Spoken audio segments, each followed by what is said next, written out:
Excellent. Eric, it's a year later already.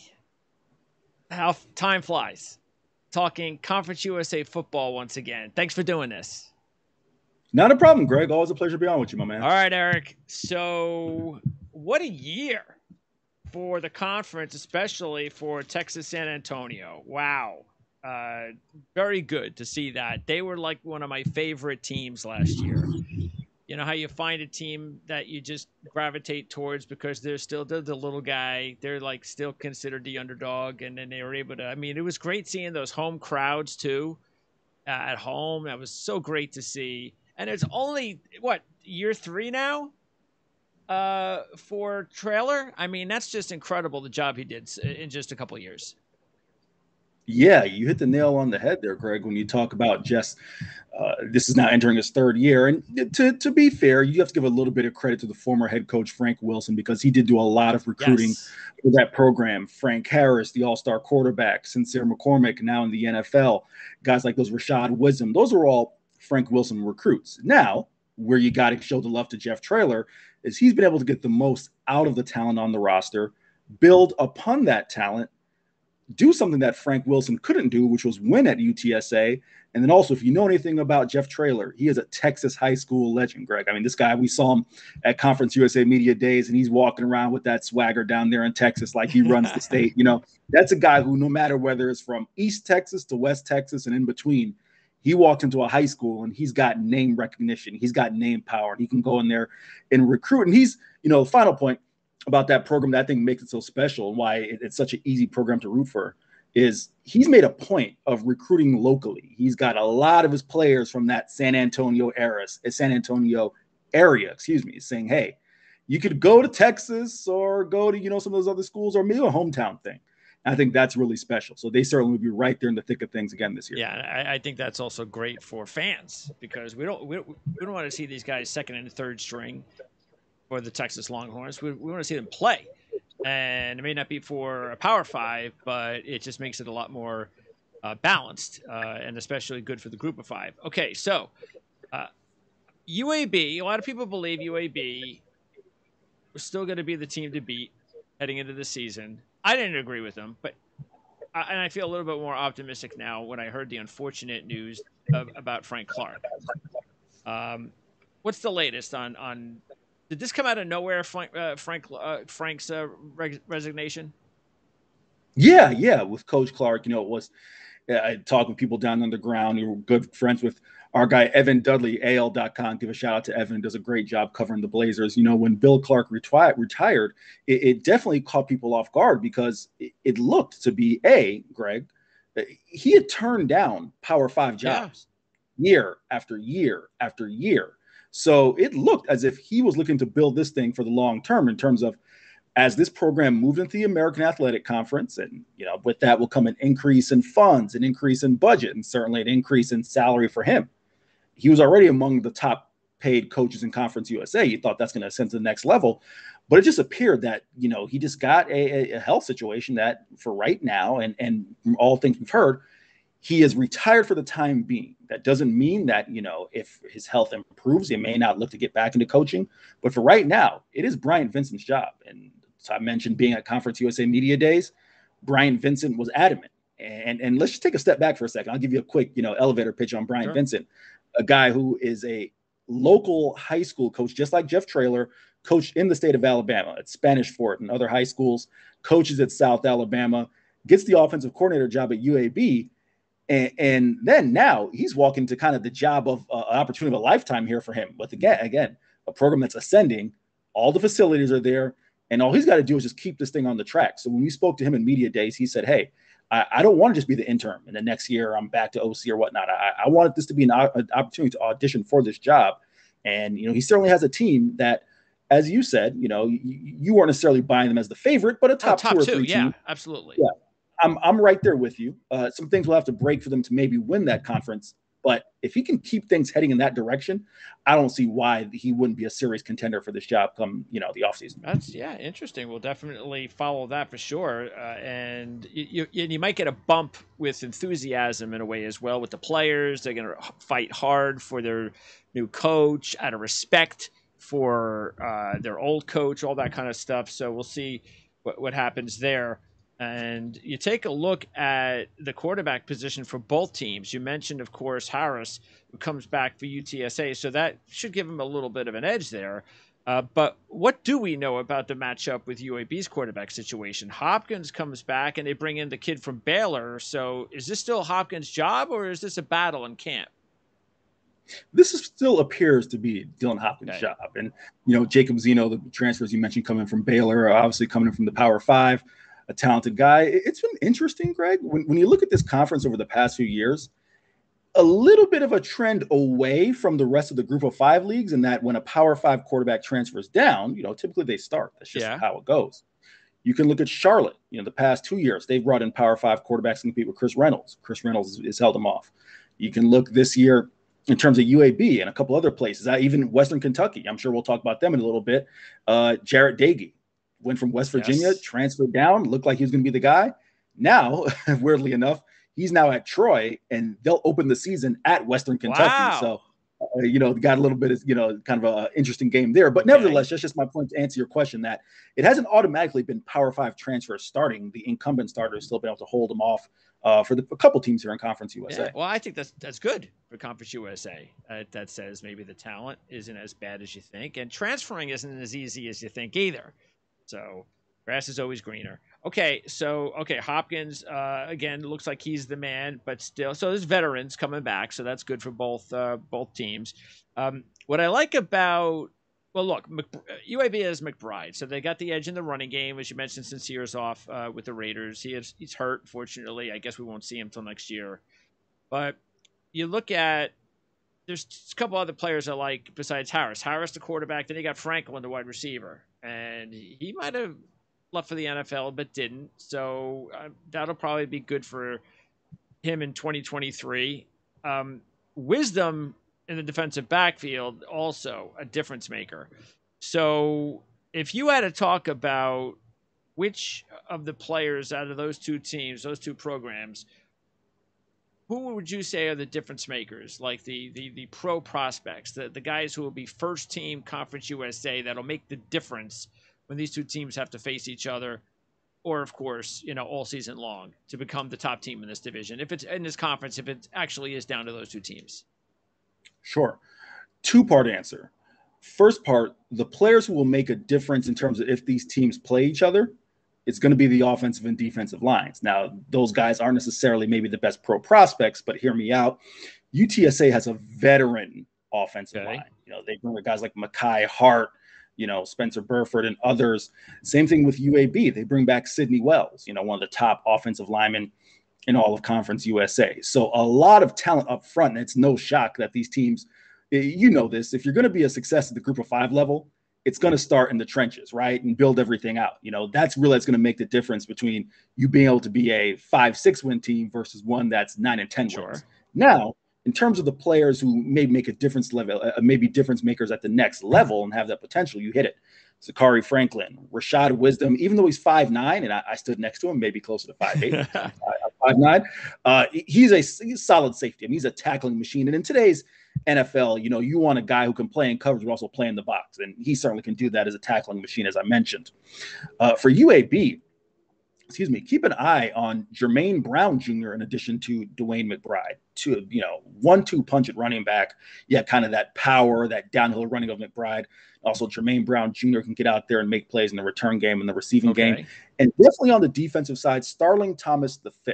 He, is a player recovered from injury, came back to have a really solid season last year, and is going to return even better 1 year removed, or now 2 years removed, from a torn ACL in the secondary for UAB. So keep an eye on those guys. Will make all the difference. Okay. And next up is, you talk about the scheduling, and boy, UTSA got some tough first 3 games to start the season. Houston, at Army, at Texas. And now, yes, they're not in the conference, and really at this level, that's all that matters. We saw how UTSA almost ran the table for a while last year, though. They had one of those big wins at the Big Ten last year to open up the season, which was huge. It helped the momentum. I think they could actually match up pretty decently with those first two. Now Houston's still a little bit better. They're gonna have a good team this year, but they get them at home. So I think that's awesome. By the way, I love it when I see these teams, and we're seeing it a little bit more and more nowadays, where some of these Power 5 schools are giving the Group of 5 schools an opportunity to play on their home turf, not just all right, write you out a check, come to our stadium. No, all right, home and home. I like that, especially in this situation. That's a game to watch, Houston at UTSA. Oh, listen, no doubt about it. I mean, especially you talk about it, Houston and then Texas.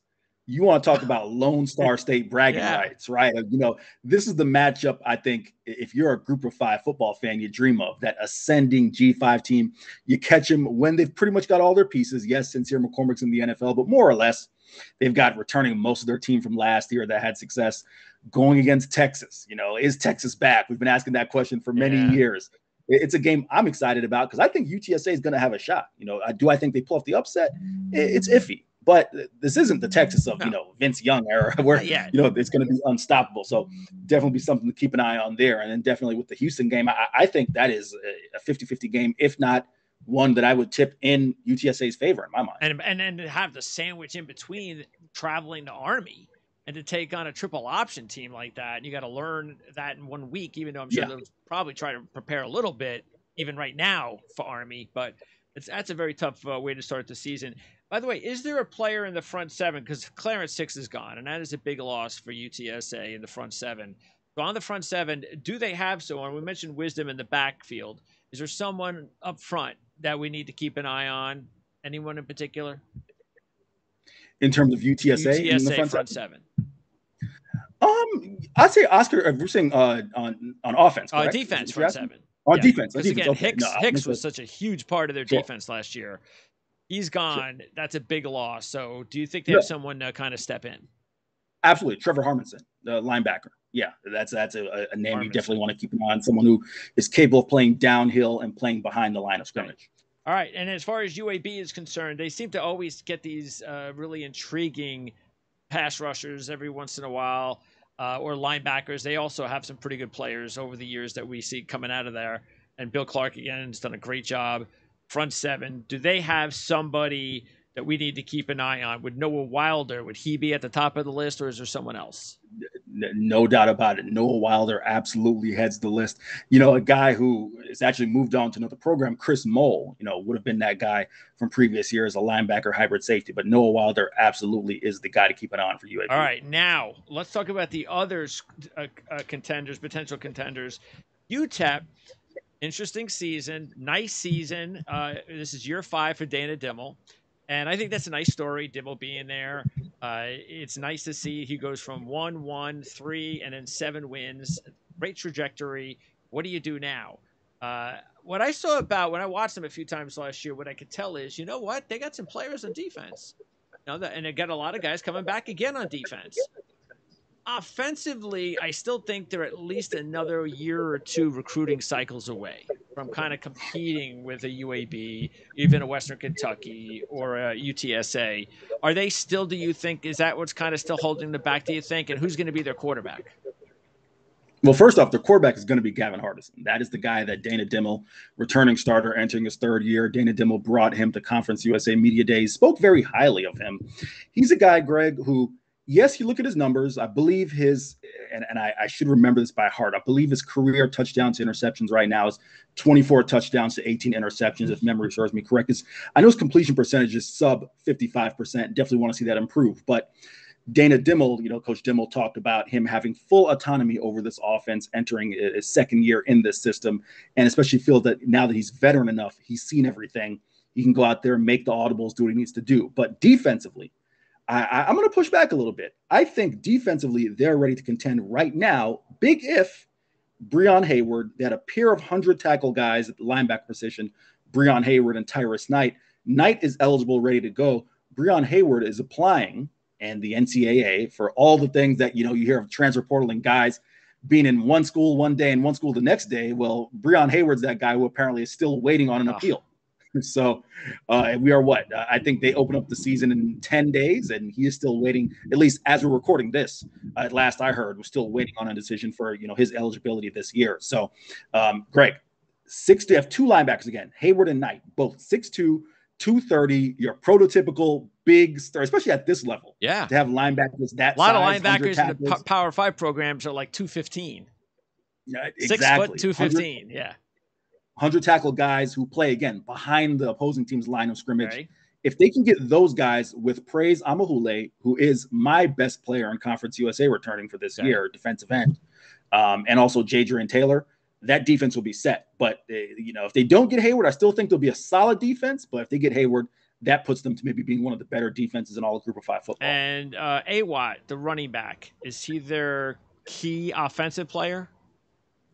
Yeah, all the things coming out of El Paso say that Ronald Awatt is the number one guy. I guess the only reason why I pause is I'm still, curious to see what happens with Dion Hankins. For your listeners who may not know, Dion Hankins set the El Paso City rushing record, in high school. Okay. Rushed something like over 5,500 yards during his career. Like it. As a high school player, decided to stay home, had Power 5 interest, but wanted to stay home. And this was not of the success of UTEP. This was coming off the 1-10, 1-11 years. Had a really solid freshman year, but got banged up last year. That's what allowed Ronald Awatt to come in and rush for over 800 yards. So I think in my mind, Greg, yes, Awatt's going to be the guy, but I think they need a 1-2 punch, especially to replace the receivers in Jacob Cowing and Justin Garrett from last year. They need that 1-2 punch at the running game to kind of help Gavin Hardison build that new chemistry with some of the new receivers there. Yeah, Cowing, that is definitely a big loss, no question. Okay, now let's talk about Western Kentucky and what a big year it was. Very strange. They go ahead and they bring in those FCS coach and the quarterback and the receivers, and it worked. And they very nearly won the conference, and it was exciting for a year. Well, Zappy's now gone, playing with the Patriots. The coordinator's gone, even though his assistant stays over.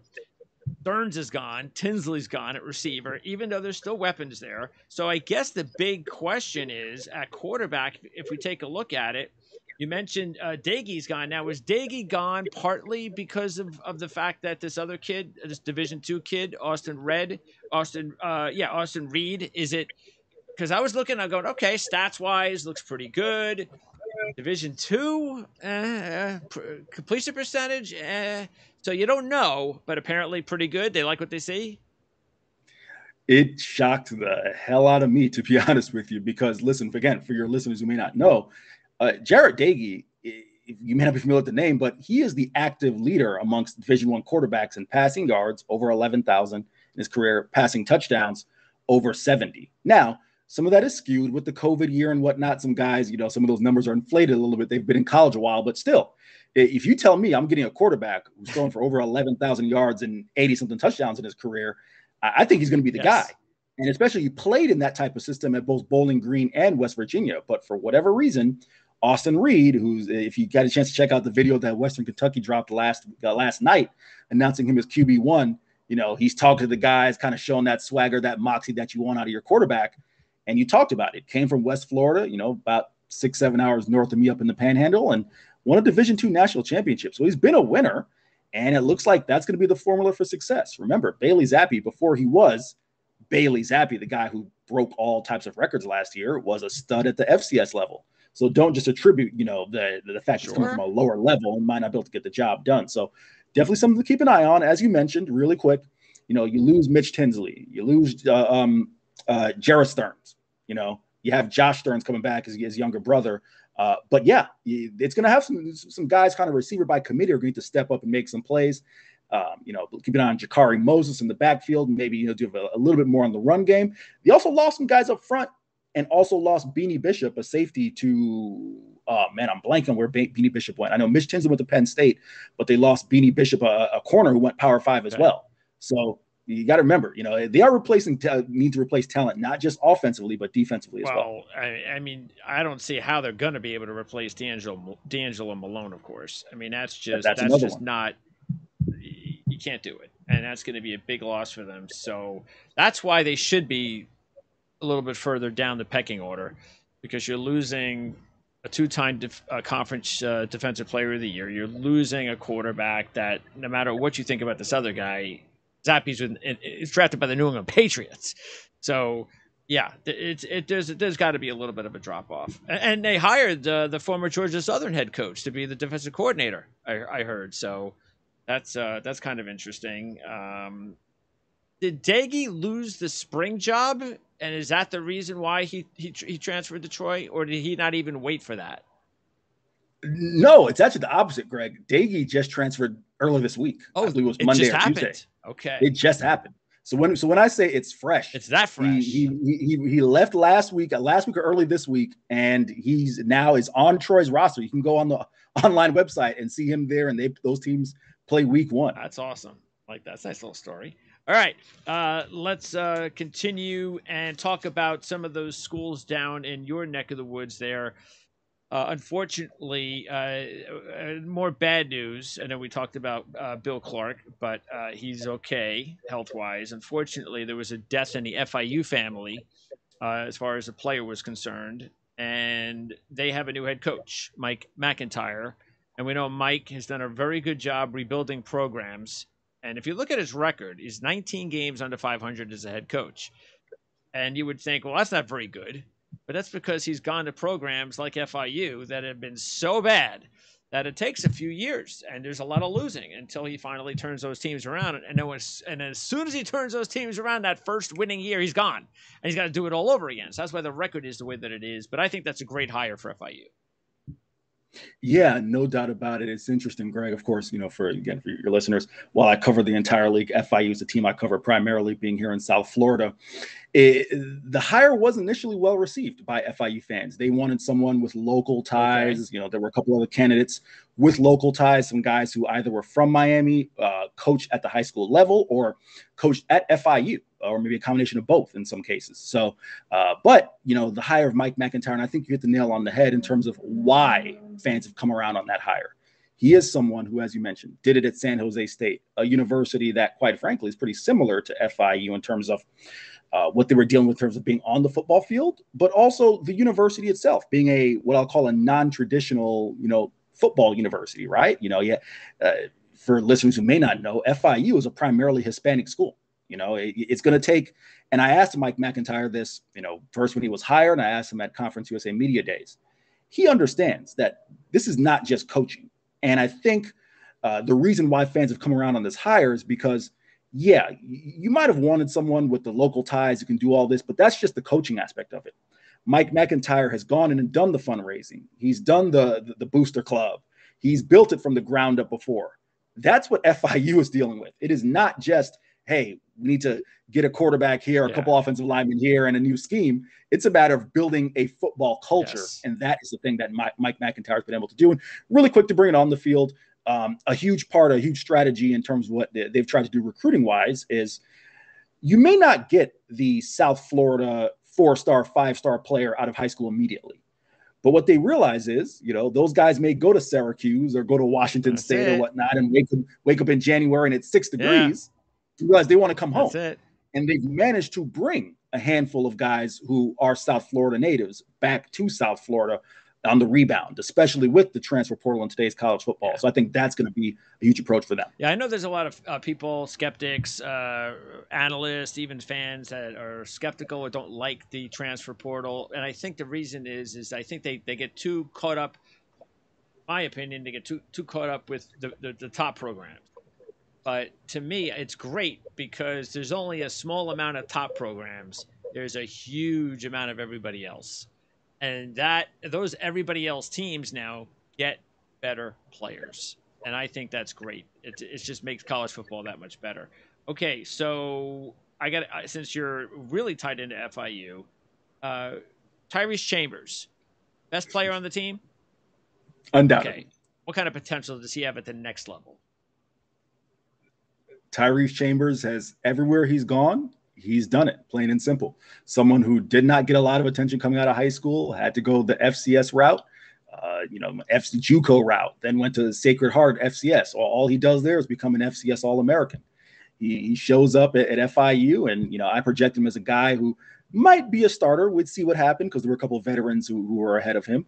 But from day one, Greg, the coaches couldn't stop saying, "Hey, Chambers. He's making plays, and he's his energy is." And if you've ever talked to Tyreese, his energy is just contagious. He really is the undisputed best player and leader on this team. And for your listeners who may not know, he set the FIU record for receiving yards, receiving touchdowns in a year, breaking T.Y. Hilton's record. So, yes, he is the real deal. I do think, and I did challenge him on this. I released my top 35 players in Conference USA, and when I did the top 10, Tyreese came in at number 9. And Tyreese, being someone who was gracious but also confident, said, "Hey, I appreciate being the top 10, but 9." Yeah, good, yeah.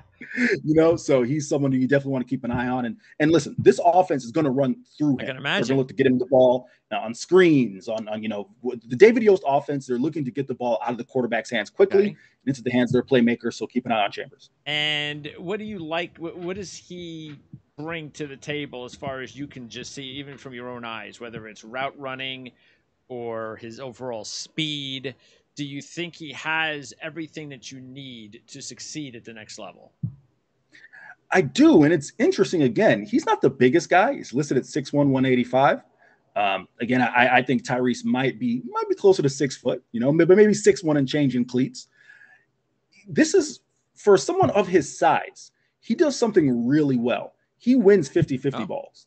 That's something you think of, maybe a 6'4", 6'5", 225 pound. He wins 50-50 balls. There have been many times last year where I saw those passes go up and I'm thinking, Tyreese ain't that big. He's going to come down with it. And he comes down with it. And he's great after the catch. He turns into a running back. Excellent. So that is also another great trait of Mr. Chambers. Who's going to be the quarterback? The quarterback competition is still in the process. If you ask Mike McIntyre and David Yost, they say that the winner has not been decided.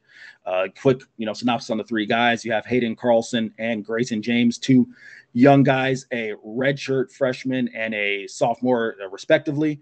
Both of them former 3-star recruits, very talented guys. And then you also have former Duke starter Gunnar Holmberg, who started, I believe, 8 games last year for the Blue Devils.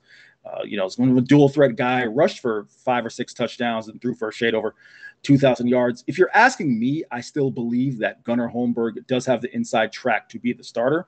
But with that being said, I do believe it is a competition that could go all the way up into game week, which we're nearing here in about 10, 11 days or so. Okay. And by the way, at defense, would Strickland be their top player?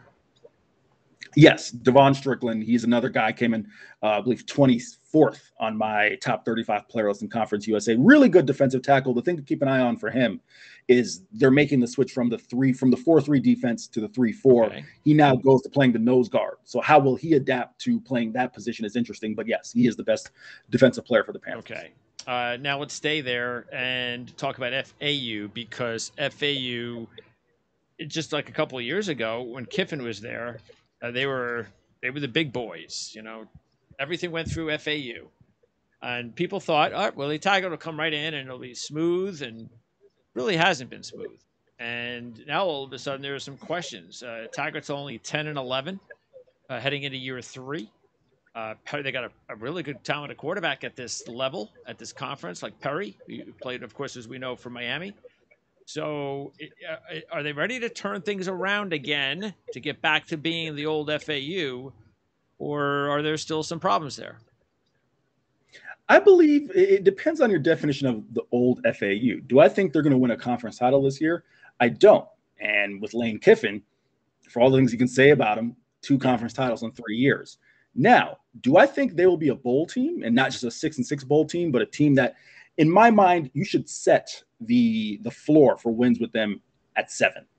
I think they're between 7 and 9. Okay. Now, of course, they do have some challenges on their schedule. Most notably, UCF comes to Boca Raton, and that's going to be the biggest game of the year. Wow. That's going to be the biggest game of the year, for no doubt. UCF going down to Boca Raton. It's cool. There you go. No doubt about it. For them, they have to start off week 1 or week 0, I should say, against Charlotte, because they play next Saturday. Charlotte comes to FAU. That has to be a win. In my mind, if they lose that game, then all of the things you mentioned in terms of being 10-11 at FAU and not necessarily picking up the baton where Lane Kiffin left it, then those questions really come to a head and they rise. But you have to put things in context. Not that Lane Kiffin left the cupboard bare, but you're switching philosophies in terms of what you're looking to do offensively and defensively. And B, there was a lot of talent that did end up matriculating to either the next level or elsewhere once Lane Kiffin left. So I do think now that you have N'Kosi Perry, which Willie Taggart said, he has seen a noticeable shift in him from year 1 to year 2 in terms of comfort in this system, comfort being the leader on this team. That's going to help. And they got a pair of defensive standouts, Greg, and TJ Young, a safety, yes, and Evan Anderson, a defensive tackle. Evan Anderson started his career 6'5", 375. right. Massive defensive tackle. Coach Taggart calls him Big Slim now because he's down to 315, still playing that nose guard position. So definitely a force. If those guys can kind of come into play and they can get the running game up to par with Johnny Ford and Larry McCammon and some of the other guys there, then keep an eye out for them. But I do think it starts with them week 0. They got to get that win against Charlotte. Yeah, speaking of Charlotte, I actually think that, and maybe it's a good thing for Charlotte and Will Healy that they start off on the road, because that's really been their bugaboo. Not just road games, but it just, Healy seems to be a coach that, all right, when you're supposed to win, you win. But when you got to go on the road or you're in a situation where you're not supposed to win, it's just another loss. So at some point, it's got to start winning games on the road and when they're not supposed to win games. Things looked really good early on for Healy and Charlotte. It came right out of the gates with that bowl season, 7-6. But then the last 2 years, 7-11. And like you said, you've got a veteran quarterback. You still have 2 really good receivers. I mean, 2 of the best. I don't know if there's a better tandem of receivers. If there are, it's real close in the Conference USA. So what's up with Charlotte for this season? Is this what do you think? Do you think it's time for them to take that next step finally? Because if not, they don't go bowling. If they don't take that next step, I don't know about Will Healy. I will come to the offense in a second. I'm going to tell you what has doomed that program for the better part of the past 2 years. Defense. They have not been able to stop anybody. That defense has been trending in the wrong direction. Now, you talked about the bowl year in 2019. They had, a really good standout in Alex Highsmith, who, of course, is now with the Pittsburgh Steelers making plays on the defensive line. He was a monster. Yes. He was a monster, no doubt about it. And as a beneficiary of that was Marquis Watts. I mentioned him because he is their standout who's still with the program. Kind of an undersized linebacker D-end at about 6 foot, 220 pounds. Right. But he's always been a playmaker. Even if you look at his numbers last year, he had over 50-something tackles, had a handful of sacks, made some plays. So it's really be dependent upon him. But there was something with that defensive situation. Maybe it was the co-defensive coordinator situation between Marcus West and Marcus Cooper that just wasn't working out.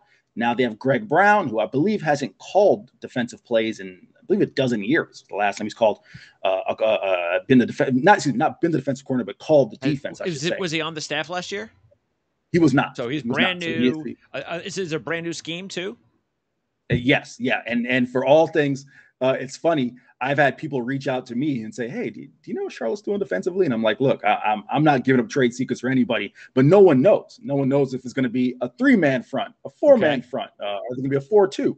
So keep an eye on that defense. Now, to quickly bring it back, as you mentioned, that receiving tandem: Vic Tucker, Grant DeBose, and also Elijah Spencer as a slot guy, as a third receiver as well. As far as a trio, you may not find a better group in Conference USA. Chris Reynolds is going to have his kind of field day of weapons. Absolutely. And then you look in the running game. They bring back Shadrick Byrd. They bring back Calvin Camp, 2 veteran backs. Byrd came in from Iowa. Calvin Camp has been with the program for a while. So a lot of continuity there as far as the offense. And of course, as I mentioned, Reynolds, a guy who's beaten out time after time. They bring in the prototypical quarterback, the guy who's 6'3", 6'4", and Reynolds all of 5'10", 5'11", 195 pounds, beats him out. One of the top dual threats in Conference USA. So your point about Will Healy, I do think they do need a bowl win or bowl season this year to kind of get things back on track as they head to the American. Yeah, because I think it's a pretty good job. It really is at the part of the country, recruiting wise. Let's look at what's going on in Coastal Carolina. So, and I'm sure that has a lot to do with it too. They see what's going on in Coastal Carolina. Not that I'm not saying, of course, different conferences and all, but still, it's like, all right, why can't we do that? Louisiana Tech, Sonny Cumbie. Like it. I'm going to not like it. Sonny Cumbie. It kind of fits, too. Louisiana Tech and Dykes is gone and Cumbie comes in. And so it really makes a lot of sense. But he's never been a head coach before, interim last year. But yeah, he seems like the perfect fit, being that Texas Tech quarterback and offensive coordinator. And I guess he's going to try to light it up at Louisiana Tech as well. And we've seen Louisiana Tech have some pretty good teams over the years. They're a winning program in this conference. Year in and year out, they're pretty much at the top level. So what are the expectations this year? And do we know who their quarterback is? Yeah, so I'm going to try to keep it a little brief on Louisiana Tech, only because there's so many unknowns. But I think you hit the nail on the head there, Greg. This isn't a program that has been a perennial loser, with Skip Holtz. They were going to bowl games. I believe Skip Holtz had made something like 6 straight bowl games before the COVID year and then last year. And that's really what doomed them. And really, I think the hire of Sonny Cumbie is kind of Louisiana Tech wanting to reset what the expectations are, which is a bowl game is nice, but I think they believe, especially in this revamped Conference USA that's going to lose the teams that we talked about, the UABs, the UTSAs, FAUs, and others, that in this new incarnation, they should be, if not competing for the conference title each year, right below it, because that's where they were with Jeff Driscoll's and guys like that, right? So now to talk about in terms of, who's going to be the quarterback, I do believe it's going to be Matthew Downing, but they do have Landry Liddy and a couple other guys there in competition. And then you look, I'll give you one name on offense, one name on defense. Or I'll actually give you a couple names on offense. But one, Smoke Harris. First off, he's Smoke, right? So you got to love that. But 5'6", 190 pounds, a slot receiver, someone who I think is really going to feast in that offense. And then Devontae Lee, the receiver, the transfer from LSU. He was a 5-star recruit coming out of high school, a big guy at 6'1" and change, about 225 pounds. They can get him going on the outside. That could be huge. And then on defense, it's Tyler Grubs. Tyler Grubs has been one of the best defensive players in Conference USA since his arrival. New Orleans native, plus 90 tackles each year. And then they have B.J. Williamson, of course, in the secondary. So they've got guys. I think their schedule is going to make it tough to kind of come out of the gate and win year one. And plus that offense, again, it's one that, it's a shift from certainly what they've doing in the past. But I think this time next year, you can look at them as a bowl team. Yeah, I was always a Skip Holtz fan because he was such an underrated coach because they won. All they did was win. So was it really just a matter of, the last couple of years haven't gone our way, maybe it's just time to move on and get fresh blood? Or were you surprised that Holtz was let go? Personally, I was surprised, but and I don't want to draw the ire of Louisiana Tech fans. I'm going to kind of give you my perspective and what I think their perspective is. It's as simple as this. I think the ceiling there in Ruston is what Skip Holtz was, a perennial bowl team each year, 7, 8, 9 wins. And that's no slight on Ruston or La Tech. It's just, I just think given where they are and what conference this program is in, that's their ceiling. Now, the folks in Ruston believe, and again, it's not like they haven't been competitive and been a 9-10 win team. They almost kind of fall into where Marshall was last year when they relieved Doc Holliday of his duties. I think the feeling there is that they should be 9-10 wins each year and one of those premier teams in Conference USA. And I think given where, again, we had the 2 straight years of subpar play coupled with the fact that they were around that 7-8 wins each year, and they did send guys to the NFL, Jalen Ferguson and Amik Robertson and others. So I think that's the reason why they chose to move on. All right.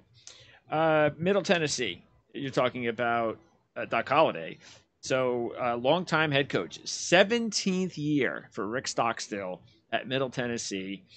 And I don't know. I mean, if I'm him, I'm looking, I got Chase Cunningham coming back and, Jordan Ferguson back on defense. Maybe I'm saying, give it another year or two. We'll see what happens. But this has to be a really good year or else, I would have to think. I mean, unless Rick Stockstill is just, hey, I've got pictures on the AD and this is my place and I'm not going anywhere. But you have Cunningham coming back after what he showed last year before the injury, and I'm assuming that there's a lot of expectations that this is going to be a good year. For your listeners, everything I just said about Louisiana Tech, I think you can apply it to Middle Tennessee State in terms of expectations. Here's why. This is not a situation like UCF where, you're in a recruiting fertile ground like Florida. Until the Nashville suburbs blow up 100 years from now when we're both, gone, it kind of is what it is in Murfreesboro, right? So, sure. Can you say 17 years of, 8, 9 bowls in 17 years? Can you say that's a bit iffy? Absolutely. In my mind, I guess I'm playing the opposite here and say you could be a perennial 1, 2, 3 win team each year. Sure. Right? So to spin it around to this year on the field, Chase Cunningham, he should be the quarterback. He is returning. It's a guy who was backed up Asher O'Hara, backed up Bailey Hockman, and then once Bailey Hockman left the program, came in, stepped in, played well. They have some receivers. They have some guys that can keep an eye on there as far as Yusuf Ali, and then some other guys there as well. So definitely some guys keeping an eye on. Jalen Lane is a guy to keep an eye on as well, a really emerging receiver. The big thing offensively has been the rushing game. They've gotten good rushing numbers from the quarterback. But I've mentioned this to Rick Stockstill, I think, for 3 straight years, that the last time, again, I want to say this closely, the last time from the running back position, they've gotten over 580-something yards. Again, that's in a 12 or 13-game season, was 2016. Itavis Mathers rushed for 1,500 yards. Since then, they've had years of 200-and-something yards from the running back, 300-and-something yards from the running back, and then Shaitan Mobley was the most, again, with 580-something yards. I believe that was the 2017 year that he rushed for 580-something. So they've got to get that steady production. It can't all run through the quarterback. No. It's nice to have a dual threat, but you got to have a running back you can turn around and hand the ball to. And then you mentioned Jordan Ferguson, wrong Ferguson. Jalen Ferguson, the former Louisiana Tech Bulldog, who, of course, tragically passed away with Baltimore. But Jordan Ferguson, defensive end. He is a massive human being as well. I got a chance to see him at media days. Fun fact about him, he's using his NIL money he started a nonprofit in his hometown of Atlanta and also in the Murfreesboro area. But as far as on the field, a standout player. I believe this is his 6th year. I think he came in 2017. Okay. So again, beneficiary of that COVID year and also had an injury as well. Keep an eye out on him. He's really going to lead the way, especially with Reed Blankenship gone to the NFL and Greg Great in the transfer portal. Yeah, that's a big loss, no question about it. All right, North Texas, Seth Luttrell. Boy, a couple of years ago, Seth Luttrell was this hot coaching group of 5 candidate for a Power 5 program or two. He decided to stay at North Texas. Things have gotten a little bit dicey. Matter of fact, last year, if we think about it, he had what? He had a 4-8 season, a 4-6 season, and then he starts 1-6 last year. So it's so you're thinking this is it. That's it. He loses a game. They're not going to a bowl. Maybe they win another game. He is potentially gone, and they run the table, and they go to a bowl, and now it's back to feeling good about Seth Luttrell, North Texas again. So. What's the biggest difference between how North Texas used to be so powerful, like at the old Sun Belt, to where they are now? It was a smaller conference, and they used to just gobble up all those recruits from Texas, and they were just recruiting-wise in that small little conference, they were heads and above everyone else, or is it something else? No, what's really changed is you lose Mason Fine, who's a standout quarterback, broke all kinds of records, and he graduated a couple of years ago. And then that defense, it's been – I'll give you this. Last year, as you mentioned, they started out 1-5, 1-6. They couldn't stop anybody. They were on their 3rd defensive coordinator in as many years. The year prior to last year, they allowed, get this, 42.8 points per game. And then the year prior, they were allowing something like 38 points per game. So if you can't stop anybody and then you're trying to figure your quarterback situation, that's going to make it tough. Right now, what really changed for them was the defense has been trending in the right direction. Okay. The quarterback situation is still one that's a little iffy. It's going to be Austin Ani. Seth Luttrell, I believe, announced earlier this week that Austin Ani is going to be the starter, the former New York Yankees farmhand. I believe he is 30 years of age by the time the season starts this year. So a guy who's been around the block. But that running game, they rushed very quietly, rushed for over 3,000 yards last year on the ground. Okay. There you go. So that's really going to be the thing that drives this team into this year. If Austin Ani can just keep steady, he's a guy who's not necessarily going to go out there and win it for you, but he's not going to lose it for you. They can depend on that rushing game. KD Davis, one of the top defensive players in all of Conference USA. He's my number 2 player in the league. I like it. Yeah. KD Davis, the linebacker there. If they can get him, if he can really help that defense ascend, then they're going to be in the mix. Do I think they are a 8-9 win team? No. But I think if all things trend in the right direction for them, they'll be in the mix for 6 or 7. Okay, and then I believe we wrap it up with Rice. And so we're going to save the best for last. And I said this last year, and I'll say it again. I believe Mike Bloomgren is the right coach for Rice. And it was nice to see that they started to turn things around at the end of the season last season. Those last 6 games, very competitive, won a couple of games, ended up with 4 wins, which was the most that they've had there under Bloomgren. To me, I think what's missing, I know Garcia is a big loss on defense. For me, what's missing is they're getting nothing out of the quarterback situation. Absolutely nothing. And if they could find a quarterback that could do something and be serviceable even, help you win a few games here and there, I think they can get over that hump. He's been there long enough where he's been able to recruit his own players and all that kind of stuff. So you tell me, is this finally the year now? What is it, year 4? Is this finally the year now that after the ending of the season last season that they're going to move that into 2022 and maybe sniff a bowl? Spoken like the Conference USA expert that you are, because you've been taking my talking point for the past year. Can they find a quarterback? Yes. And it's interesting, Greg. You look at Mike Bloomgren. He comes from Stanford, is an offensive guy. Now, granted, he had Christian McCaffrey and Gerard and guys like that, but had some quarterbacks as well. I don't want to bash Mike Bloomgren, but I do think you got to be, if you're a Rice fan, a little bit disappointed that each year they've had different starting quarterbacks, despite the fact that he's hit the transfer portal. And seemingly every team has been able to go into the portal and at least find a guy who can, be solid for a year. Mike Bloomgren has not been able to steady the quarterback position.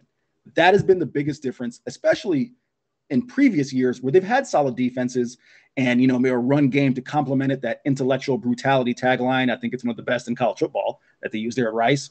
But this year, they lose some of the guys. They lose Garcia. They lose some of the guys they had on defense. Blaze Aldridge, of course, left last year for Missouri, but they're not quite as talented defensively, in my opinion. Now, they do have Gabe Taylor, who's the brother of Sean Taylor. That's a guy to keep an eye on.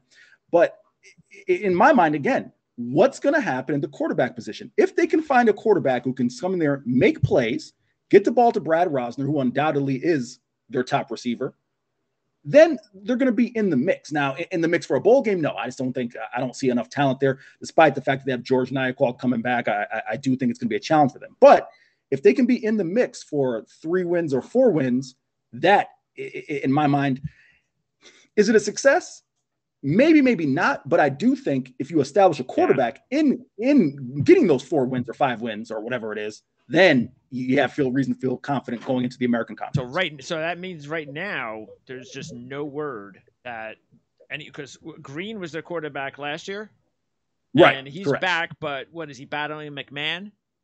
It's going to be Wiley Green and TJ McMahon, and we'll see where that competition falls. All right. Well, McMahon didn't play very much last year, so if you're a Rice fan, I think you have to root for McMahon.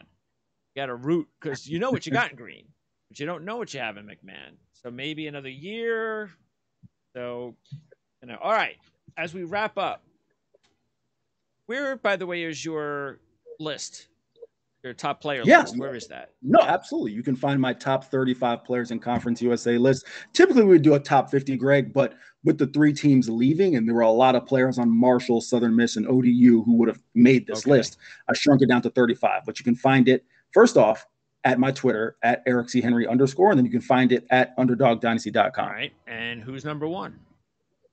Number 1, Praise Amahule, the defensive end from UTEP. All right. So you expect you think that he has a talent then to be top 4-round draft pick?